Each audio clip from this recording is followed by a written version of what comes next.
हे everyone, welcome back to my mini blog. हजुरहरूलाई स्वागत छ फेरि पनि मेरो मिनी ब्लगमा है।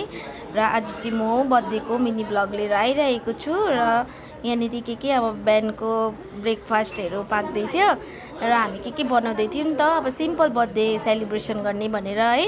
र अब यहाँनिर चाहिँ बर्थडे मनाउनु आँटेको छौँ। अनि यसपालिको मेरो छोराको बर्थडे चाहिँ नेपालमै हुनेछ। यहाँनिर सबैजना मामाहरू आमाहरू गफ गर्दै बसिरहनु भएको थियो। अनि चाहिँ फाइनली यहाँनिर केक पनि आइपुगिसकेको छ भाइको है। अब भाइ चाहिँ एकदमै एक्साइटेड छ केक काट्नुको लागि चाहिँ है। अनि मेरो छोरा आजदेखि 4 इयर्स पनि पुगिसकिसकेको छ। अन्त चाहिँ अब हामी बर्थडे सेलिब्रेसन गर्न आँटेको छौँ।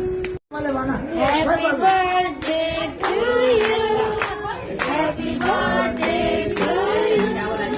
Happy birthday dear Anu. Happy birthday to you. God bless you. God bless you. Happy birthday to you. Happy birthday to you.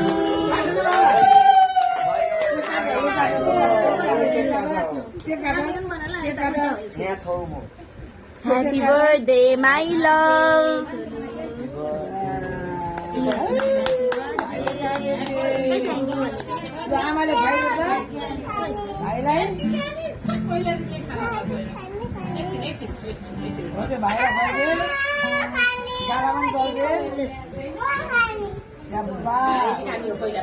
लगाइदिनु जानु को लगाइदिनु टिका लगाइदिनु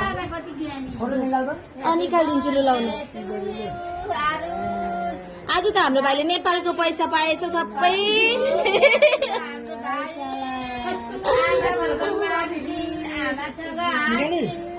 Happy birthday to you.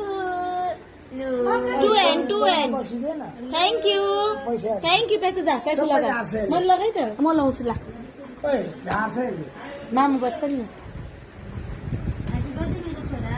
रोग कष्ट नलागोस् मेरो छोरा ठुलो मान्छे हुनु। बाबालाई धेरै माया गर्छ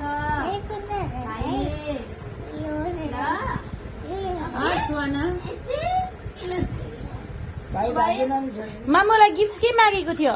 मामुले त थार किनिदिने हो। पेकुले त बुट त अन्त। थ्याङ्क यू एभ्रिवान भन। थ्याङ्क यू भन सबैजनालाई थ्याङ्क यू भन।